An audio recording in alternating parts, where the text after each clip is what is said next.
Hey, what's up, lightboltjoe here. Today we are going to discuss Jason X. This came out April 26th, 2002. I was going to say 2002. Directed by James Isaac. Okay, what is this? This is the 10th Jason film. That's why it's called Jason X. And it is a science fiction horror film. So we're jumping genres again. We went to fantasy. We're now at science fiction. Right after this is Freddy vs. Jason, which came out August 15th, 2003, directed by Ronnie Yu. That's a horror film. But this one's weird because, like, they talk about specific timeline, but, like, they mess it up themselves, which just pisses me off. Like, pay attention, people. Okay, so we start out, somehow Jason's back. Don't know how. And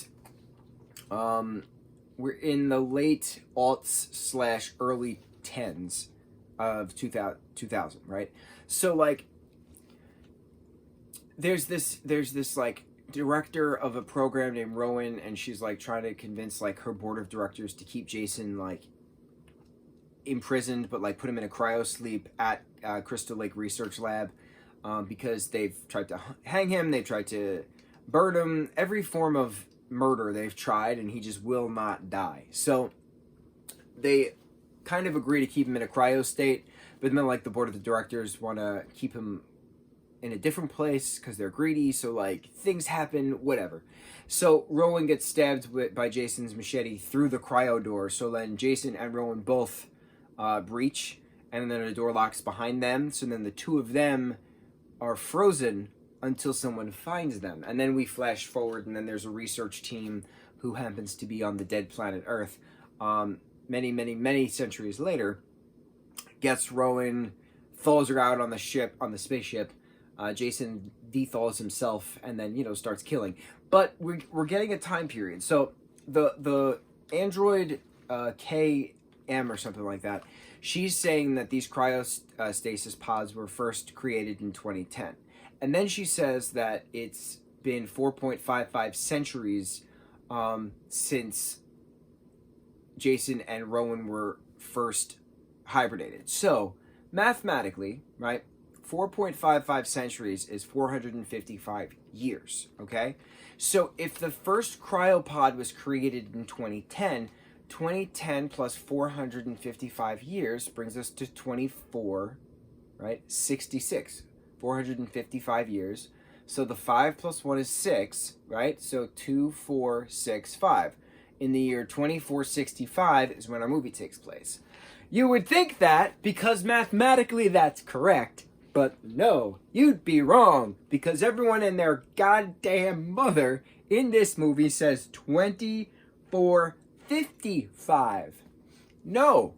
If the robot said in the year 2010, and then she says it's been 4.55 centuries later, 4.55 centuries is 455 years.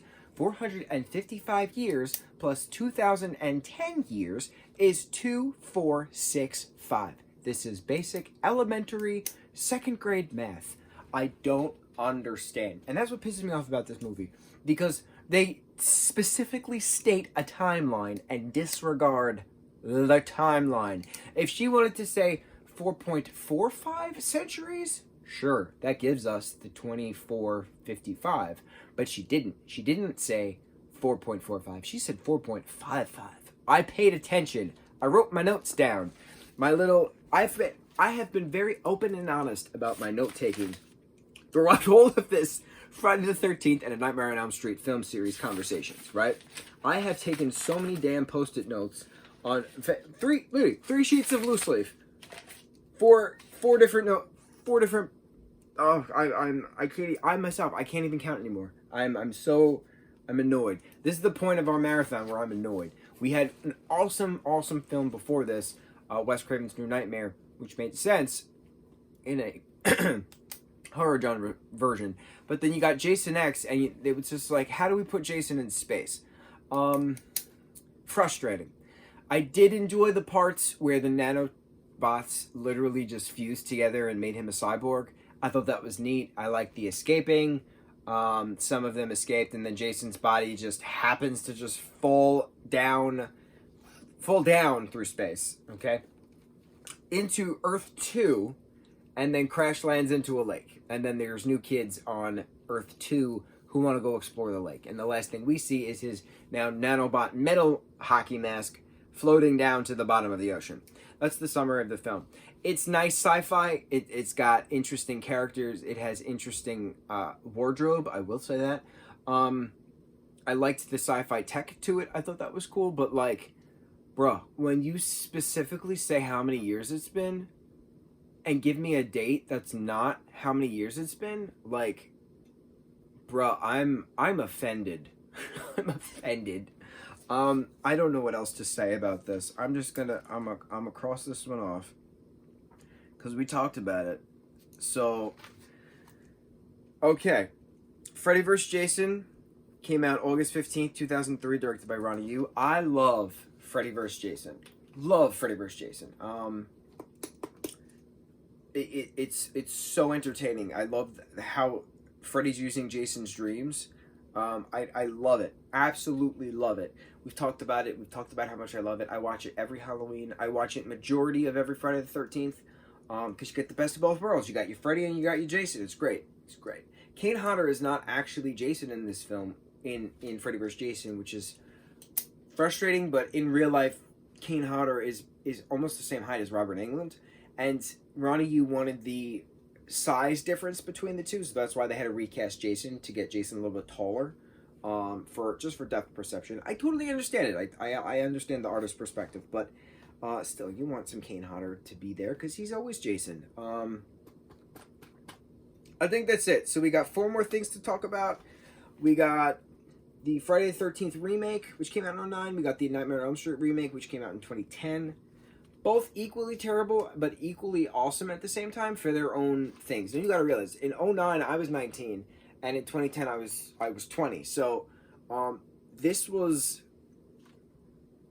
movies were made for my generation. It was made for the millennial crowd specifically because it was a time where every single horror film that was made in the 70s and 80s was getting a reboot around that time period, from 2008 to the early 10s.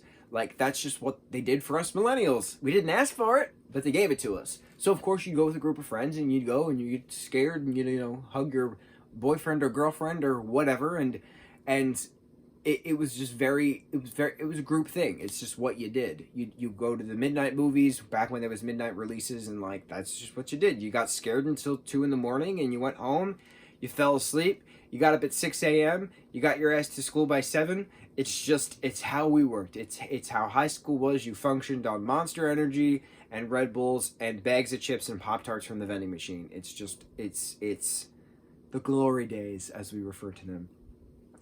Okay, that's enough of me rambling. Going down memory lane. We'll go down memory lane some more for the 2009 and 2010 sequels, remakes, respectively. But yeah, Jason X, bottom on my list. Not bottom, maybe bottom up. I don't know. I don't want to rank them all, to be completely honest. It's gonna hurt my soul. 4, 5, and 6 of Nightmare on Friday the 13th. Awesome. The Tommy Jarvis story arc, my favorite part of all of Friday the 13th, hands down. I don't know how to judge the Nightmare on Elm Street films now, too. Now that I'm talking about them, we got things to discuss. I want to get through the rest of the 4 things we got. The Goldbergs episode of Mr. Knifey Hands, and then Scream Queen, My Nightmare on Elm Street, that documentary about Mark Patton. I want to get through those 4 things, then we'll discuss it. And then we have other things and more things. My brain's becoming mush. Side note, I ate a full quart of fried rice by myself for dinner, and I haven't felt the same ever since. No egg, of course. I'm vegan. I can't have egg. Who am I? But like, I don't feel right. Time to sleep. Okay. And on that note, I bid thee good night or good morning, depending on when I post this. Good afternoon. Bienvenue. Good times. Mucho mahalo.